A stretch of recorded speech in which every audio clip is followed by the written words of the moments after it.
welcome to CCTV Channel 9, and today we have an opening episode of an interview a really wonderful entrepreneur targeting green business in China. Have you ever wondered come to China through business? So what should I do? What challenges are we going through? Today I'll show you the answer.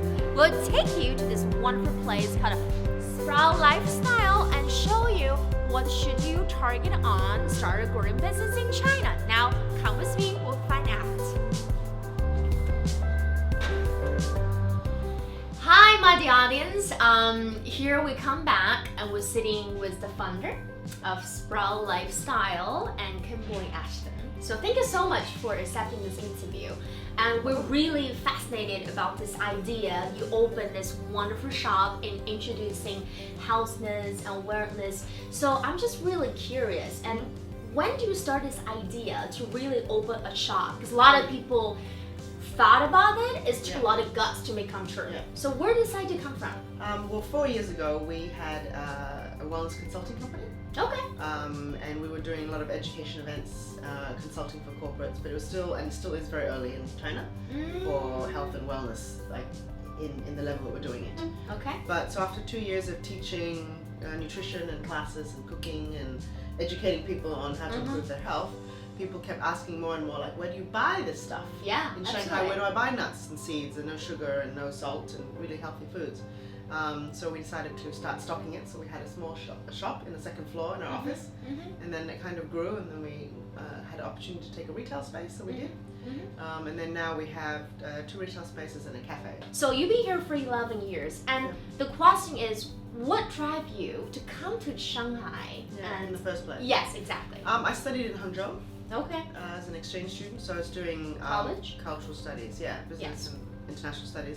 So I went back to Australia and then came here just because I had friends who were doing that, just coming to hang out and work and see what opportunities were here, and that's how I got into marketing and event management. So that was the first thing, not to start my business at all. I see. No intention at all for at least 6-7 years.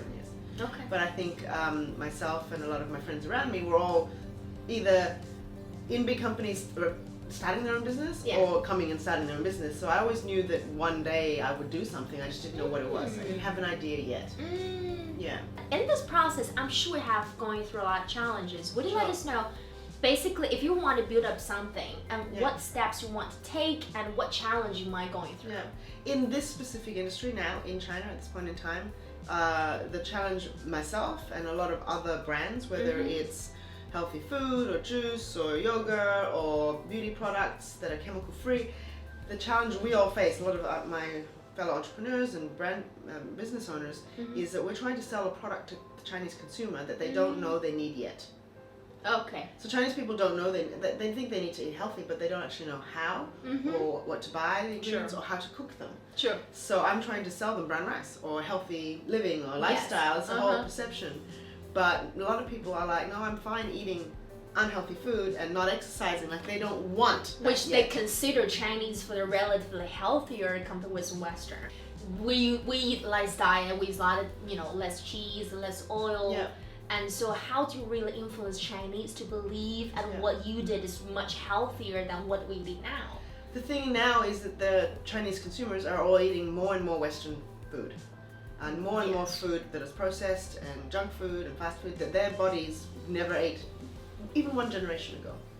1 or 2 generations ago. In the West, we've had a few generations of this massive food change. Yeah. So to teach Chinese people how to eat traditionally Chinese food, like how grandma would cook it, is a bit odd for me to do. I feel very strange every time I teach classes. Because these young Chinese people have A, no idea how to cook, and B, no idea how to buy healthy food, and C, they don't really want to connect to how grandma cooked. They want to go forward to the West and like eat Western food, and like you just said, a lot of cheese and dairy and milk, a lot of things that they didn't used to eat. Well, it tastes good, but it's great. It can be, So that's a challenge for me on a consumer level, is how to make them understand or how to educate them.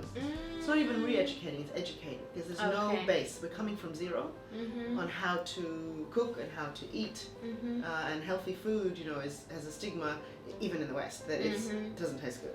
That's true. Healthy food is boring or whatever, but it's not if you know how or if you get excited about it. It's like a pizza. It's like a nut pizza. So things will have a lot of audience or foreigners who want to come to China. So what kind of advice you will give to them if they consider come to here and start up something? Yeah. First of all, if they have zero exposure or experience with China, definitely come visit first. Okay. You have to have an opportunity and a need, right? Demand and supply. So you have a really, really unique product or service that you want to bring to the Chinese market. I mean, there's two ways. If you're bringing something or if you want to make something here to export. There are definitely opportunities to do anything within the health and wellness field. It's just starting, so people have to be very ready that it's not as sophisticated, customers aren't as educated in this, and there's a lot of misconceptions that we're working through on what is healthy, for example. So definitely know what you're getting in for. Okay. If you speak Chinese, it helps. If you have a business partner or contacts, definitely helps. Okay. If you have that already, so that's another level, then I just came and sort of hung out for 6 months and then it became 11 years. But people should be here. They need to come here and really then make the decision. Okay, so we're here at this wonderful shelf at the Kimberly store, and we have tons of options, which I absolutely no clue.